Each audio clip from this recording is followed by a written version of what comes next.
So how you doing? I'm good. How are you? I'm great. Tell us your name, please. My name is Mimi. Mimi, where you from?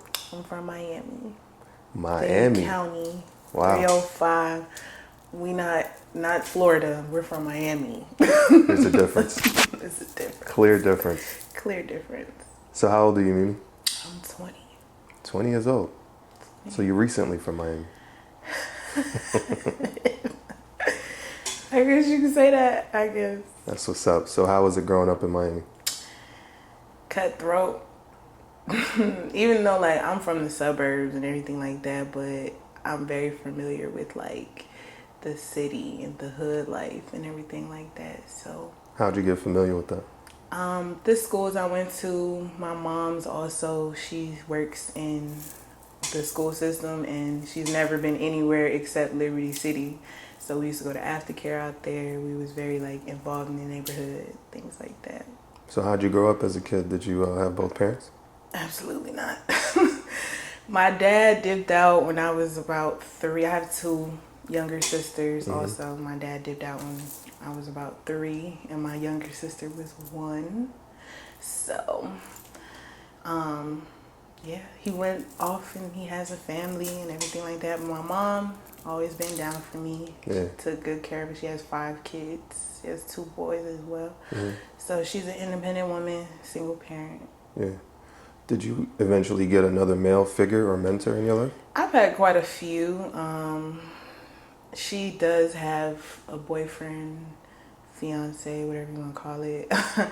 That he's been in my life since I was about like 9 or 10 years old. I don't like him, can't stand him, don't want him with my mama, but that's not the only one, but he's been a male, like, even though he's kind of seeing, the diamond in the rough, like, yeah, he's a weirdo and he's got rough around the edge and everything, but he is one of the only male figures that I've ever known. Also, my oldest brother, he is like my dad. He raised me. Like, my mom was off in school working and doing everything. He stayed home with us. He didn't really have a childhood because he was taking care of me and my sisters. So Did you unfortunately come into any trauma in your childhood? Quite a bit. I suffer from bipolar disorder and depression, anxiety. So, I wasn't diagnosed until I was about in the 4th grade, I would say. And that was the first time I was Baker acted in the 4th grade. Because I wrote a note to my teacher saying I wanted to kill myself. So they came to the school and they got me and they took me to a little hospital and I was in there for 3 days. Ever since then, I was a firecracker. Then when I got to high school, that's when I started to cut myself. Do you know what sparked all of this? Yeah, 9th grade, this boy, he exposed me. It was 9th grade. He exposed me. Being in high school, it's like, as a freshman, you're looking for your label. Like, they're waiting for you to do something so you can have your label. So he exposed me. He showed a video of me giving him head. And everybody was calling me a hoe. I couldn't walk down the hallway without people looking at me or talking about me. So because of that, the embarrassment, I just wanted to die. I know it might sound crazy, but like, me dealing with all that bipolar stuff is very serious. Like, Yeah. It's very serious. So how'd you overcome that situation in school? I went back and my mom let me stay home for about 3 days after, because I cut myself and she didn't want me going to school like that. She told me either you're going to go back or you're going to switch to Northwestern. Northwestern is the hood. So I didn't want to go there. So I just went back and I had my head up, like, it is what it is. And I never lied about it. I never tried to pretend like I didn't do it. Like, it is what it is. Did you finish school? Yeah, I finished school. I graduated in 2019. What'd you want to be in school? I didn't want to be anything. I just wanted to graduate. I never really I'm not one to really see myself as like, I've never wanted to be a doctor or a lawyer or anything like that. Like, I knew I wanted to be something different. So, you know, I just wanted to graduate, which is hard enough. So how did that impact in school, the situation where you got exposed? How did that impact who you are right now? Well, I was pretty much left with a hoe for the rest of my life. So I kind of just dealt with it and I kind of just kept going. And I've always liked sex. I'm very sexual, like, and in high school I had quite a bit of sex. So I lost my virginity when I was in the 10th grade to an older guy. He was a senior. So, like, I was learning a lot fast.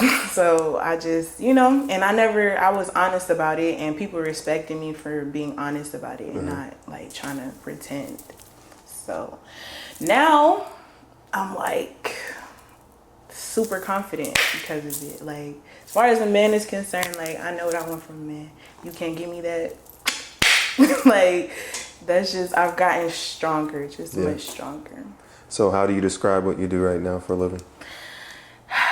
It's fun. Like, everything that I love, smoking, drinking, and having sex, that's all incorporated into my job right now. So any other 9 to 5 I've ever worked, I've either been fired or I quit. It's never been like, it's not good for me. Like, so what I'm doing now is the best gig you could get, honestly, as far as I'm concerned. What title would you give yourself now? I'm an adult content creator. So how'd you first get introduced to this? I'm sorry, I'm hot.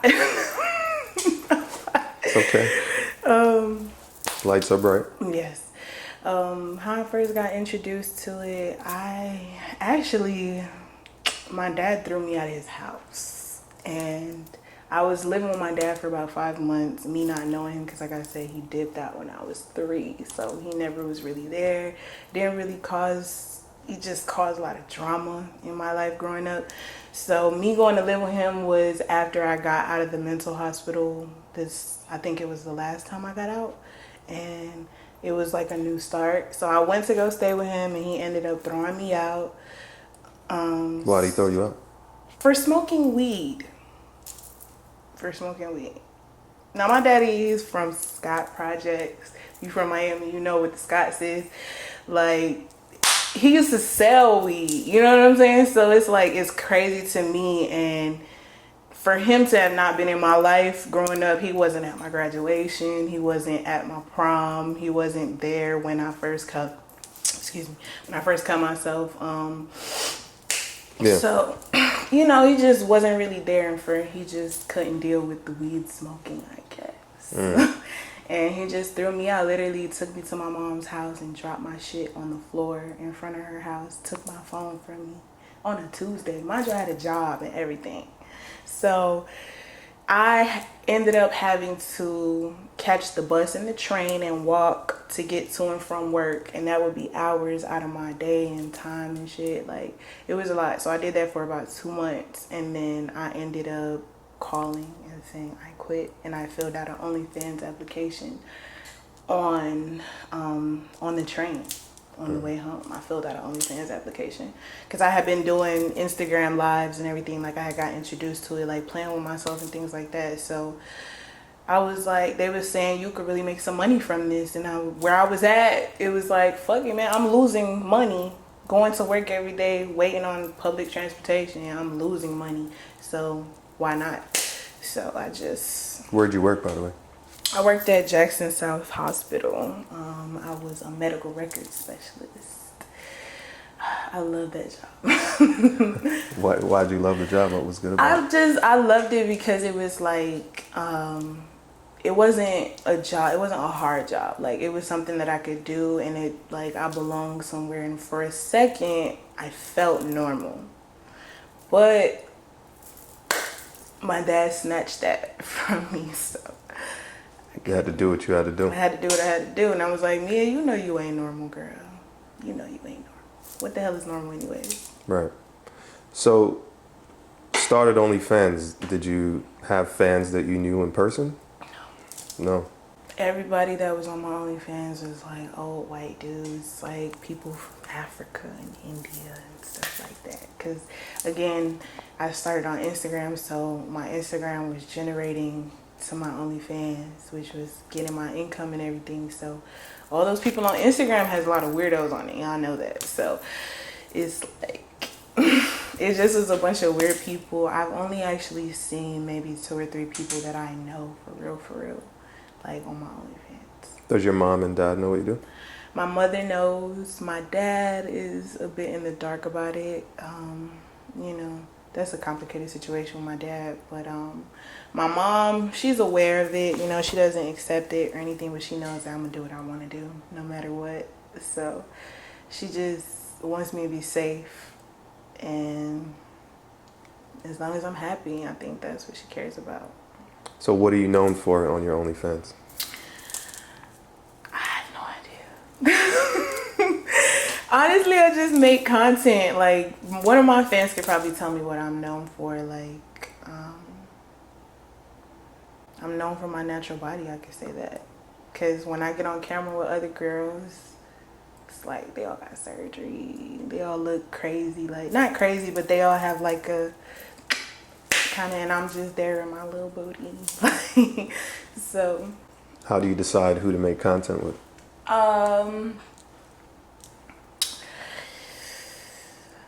I make content with people. I don't make content with a lot of content creators.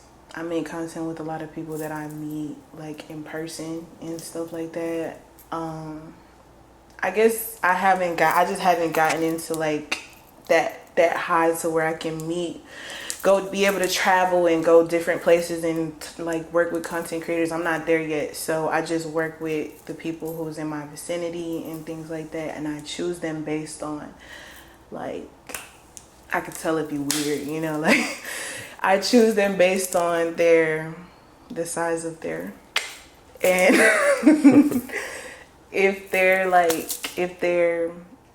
I have to know how they are sexually. Like, I have to know if they're going to be able to perform on camera. Now, what's your preferred size? My preferred size, 8 or better. 8 inches or better. But don't get it, I've had smaller. How long have you been doing OnlyFans? About a year. So you were around when it was announced that OnlyFans is banning all adult content. How did that make you feel? I actually didn't care. I think around that time when that happened, I ended up taking a pause on OnlyFans for a second, and I got a 9-to-5 job. I was working at a taco shop. And while that was happening, like, I was still gaining fans and everything like that, but them saying that was like stopping a lot of things for me. So I just worked until that was over with, and then about maybe 5 or 6 months, then I started back doing OnlyFans. Why'd you stop? Trying to make my mom happy. She wanted me to get like a real job, and she wanted me to, like, you know, I was just trying to make her happy, but making her happy, I was so unhappy. I was getting up every day and I was crying, putting on my uniform, crying, like having to go to work, and I hated it. I hated it so much. What were some of the things that made you decide to stop? I mean, you said it was your mom, but what were some of the things she was saying? She was calling me a whore. She was saying that I was nasty and that I was an embarrassment to her family. She just made me feel like an outcast. Like, she made me feel like I was the black sheep. Do you still feel like that?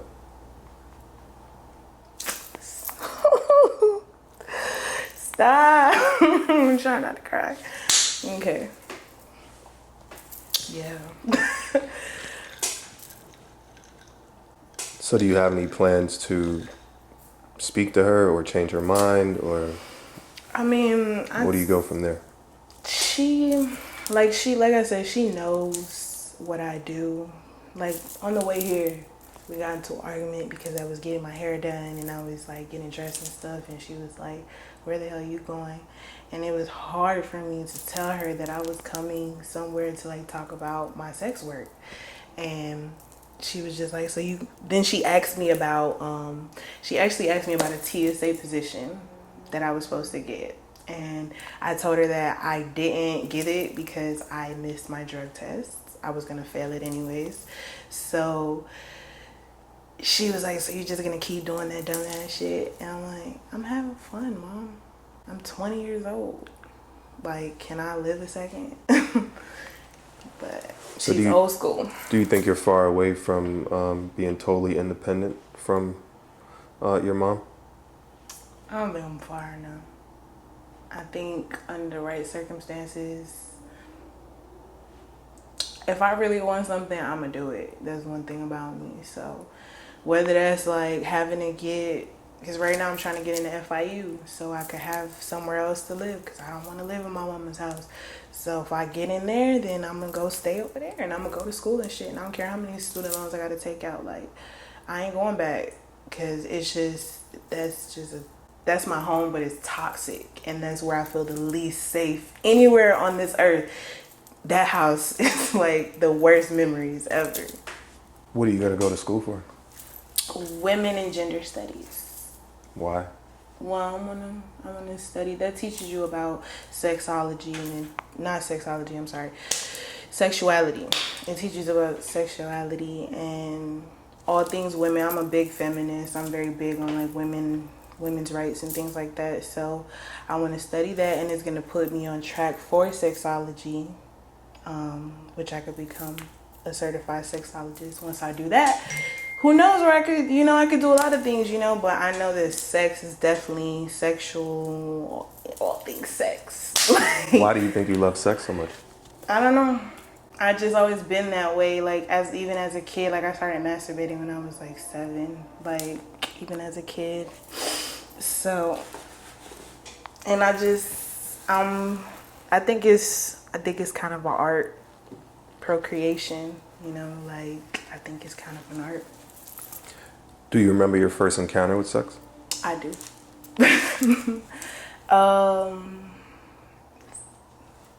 Like intercourse or like?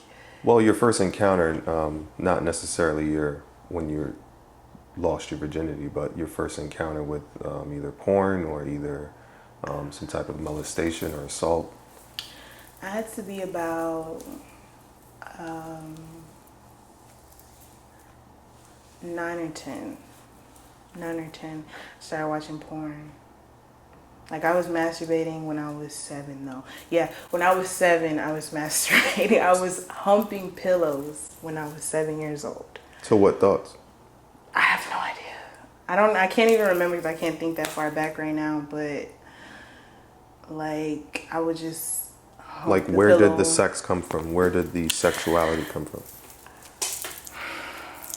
Did you observe something?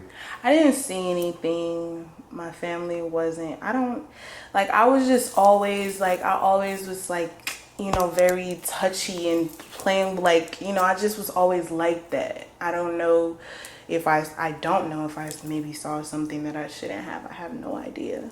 But I know from 7 years old. 7 years old, I was just like a dog, kind of. Right. Just humping pillows. And then at 9. At 9, I think that's when I started watching porn, but me not having like a phone yet or anything or any type of, like, I was using my mom's laptop. She caught me watching porn. Like, and my brother was like, Mom, I'll talk to her. Like, because it was super embarrassing, but it was like I could not help myself. And then 6th grade, that's the first time I ever did anything with anybody. I gave this boy head. Like, it's crazy. Like, What was that conversation like with your brother? He was like, bro, if you're gonna do this, like, don't do it on your mom's computer. How old was he at the time? He had to be about 17, 18. Okay. So he was like, if you're gonna do this shit, just don't be looking like on your mom's computer. Like, he was laughing. It was funny to him, like, you know, because I'm a kid. I'm like, you know, puberty and whatnot. Right. So. Do you save? Do you save? Save. I do. I save every little thing I can. If it's not, as far as like, if it's not something that I need, like if I need to go to the doctor or something, like, if it's not something that I need, I'm not buying it. Like, What do you believe in? as far as what? Spirituality wise or religious wise? I was raised Christian, but I was raised Christian, but I don't know if I believe in God. Yeah. You know, just because certain things have happened to me, and I don't understand why they would if there was a God. Why are women being raped and killed, and why just people in general? Why do bad things happen if there's a God? Like, look at all the things look at COVID. Like, there's a God and he put this entire world through something like that. So I don't know if I necessarily believe in God. I believe in a higher power, though. Who do you think has those answers to those questions you're asking? No one. I don't think anybody really knows. But you do believe in a higher power? I do. Okay. And what makes you believe in something higher than you? When certain things happen, you know, like, I remember there was this time that I was supposed to be in a car with my friend. We were supposed to be going to a club, and my car I didn't go with her. My friend gets in this big ass accident and her car flips over. And I was like, damn, I was supposed to be in that car with her. And she didn't die or anything, thank God. But it's like, I was supposed to be in that car with that girl. Like, when certain things like that happen, like, that makes me think, like, you know, there has to be somebody looking out for me. Or like when I got a taping or something and I can't go for whatever reason, my period starts or something, I'm like, damn, maybe one of them bitches at the taping got syphilis and God trying to protect me. Like, so I don't be knowing, like, when certain stuff like that, that's what makes me think it's like somebody out there looking out. Somebody gotta be. Have you ever been in love? No. I've been in lust. Deep, deep lust. But I've never been in love. What do you have next? What's coming up for you? What's coming up for me? Honestly, I'm gonna go with the flow kind of person. I know what I want. What I want is to be comfortable. I want to live comfortable, and you know, I don't want to have to call and ask nobody for money. Not that I do, but I don't ever want to be in a position where I have to call and ask people to help me. I don't want to be living in my mama's house.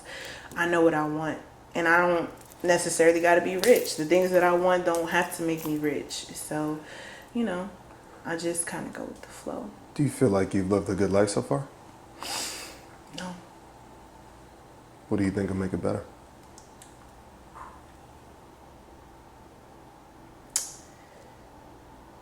The people around me. I think if I change the people that's around me, that'll make it better. I think if I change the way I think if I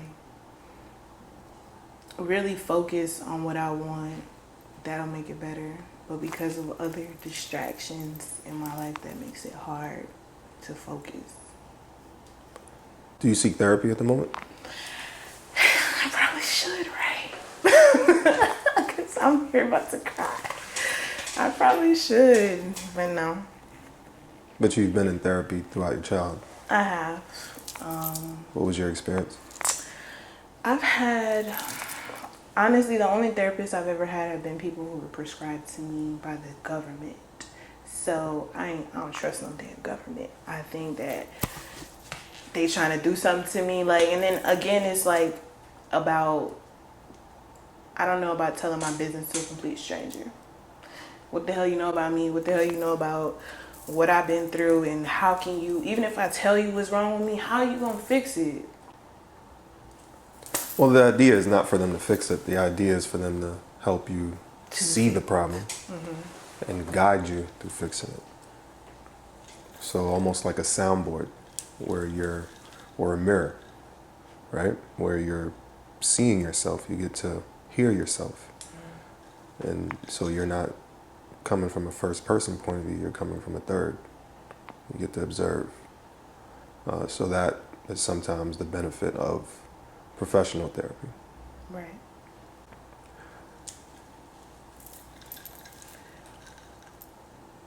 What's the most important lesson you've learned in life so far? The most important lesson I've learned is to just be who you are. Life is short and there's a lot of bullshit out here. If you don't be who you are, you're gonna waste a lot of time. So just be who you are. Don't let nobody tell you who you is. Like, just figure out who the fuck you are and be that. Do you feel like you're completely who you are? For sure. Why'd you decide to do this interview?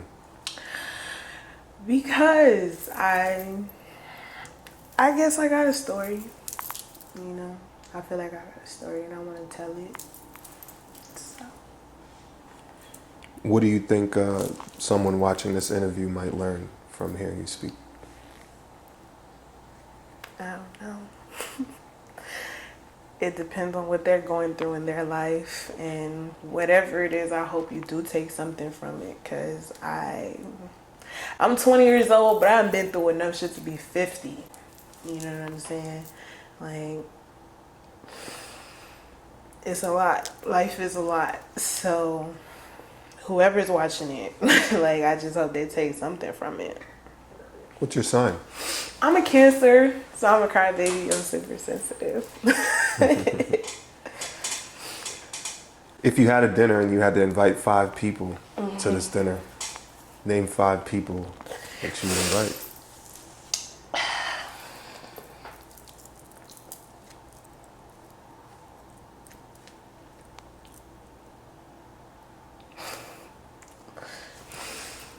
My mama.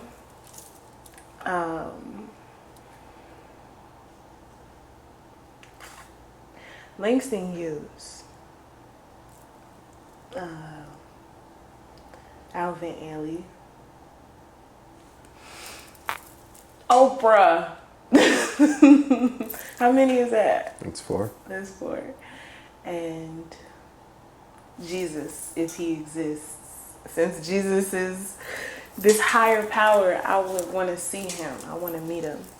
Why Langston Hughes? I love poetry. I write poetry, like, you know, writing is like, that's my coping mechanism. That's what I do to, like, get everything I just put it on paper, like.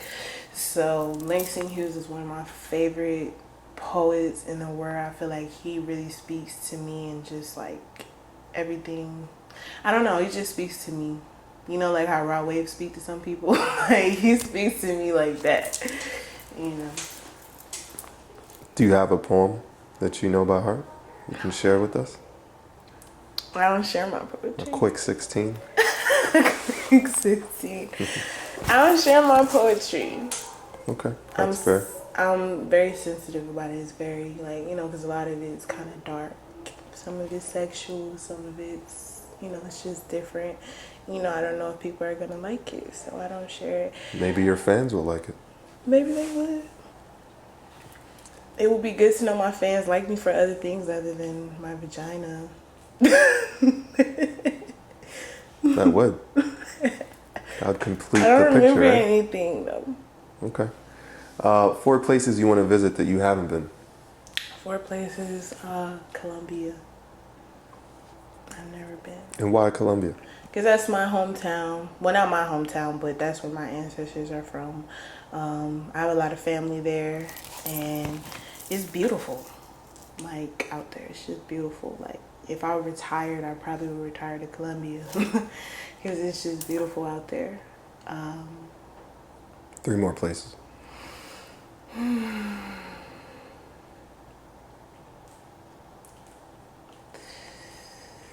Daytona Beach during spring break.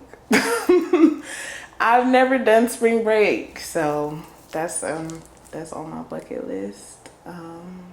Where else? The Bahamas. I want to visit this place. It's called the Pink Sand Beach. It's in the Bahamas.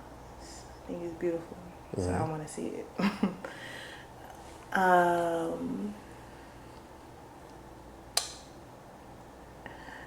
A home where there is no chaos. That's the last place I want to visit. That's strong. 3 tips for someone starting an OnlyFans. Be consistent.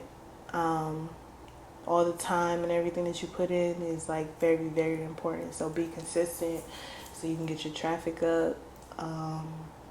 Second thing, don't be scared to up that price because they gonna pay it.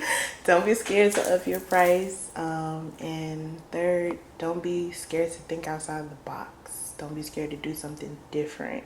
Like, just make it your own. What kind of things have you done outside the box? Outside the box for me, I would say the most outside the box thing I've done probably would be the all girl orgy that I had. Like, I like women, I'm bisexual, so I like girls and everything like that, but it was just a lot going on at one time. So that was kind of crazy. I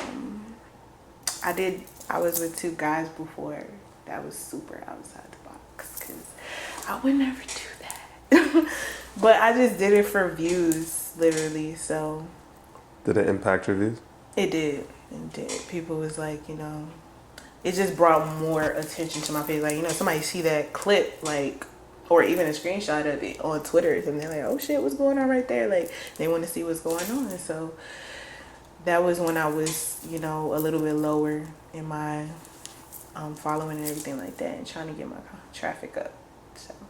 So if a perfect OnlyFans account was a 10 and an amateur account or just starting account was a 1, where would you rate yourself? I would say I'm about at 8. So you're almost there. I'm almost there. I feel like a little bit, like I said, a change of scenery and change of just around me and everything like that. It would definitely boost me to get me up there. Because now I've started making better content. But because I make better content, I don't make content as often because I'm like, if it's not A1 quality, I don't want to do it. So it's like, I have to be able to do that stuff all the time, and I'm not able to do that stuff all the time. So Who are 2 people that you'd like to see on the show that you've worked with or want to work with? I want to see Kai Riches on this shit. I want to see Kai on this shit because she's probably the most mysterious sex worker I know. Kai's all about, just crazy, having sex, wild, and like she's super fun to work with and everything like that. But it's so much, I feel like it's so much more to her than just that. So I would love to see Kai. Also, whatchamacallit, I would like to see YBD Ops. Young, black, and dangerous, one preppy stoner. If y'all know who he is, he was my first manager. Oh my gosh, she's being Aggie. He was my first manager. He built me up from nothing. I would love to see him on here just for him to be able to tell his story because I know his story and I know that he's gone through hell and back to be where he's at right now. I would love to see him on here for sure. If you had to say one word for the rest of your life, what word would you choose to say? Fuck. I feel like fuck is, so many different contexts. Like fuck. Or fuck. Like, it's just so many different ways you can say it. Like, fuck, for sure. Is there anything else you want to share with the audience?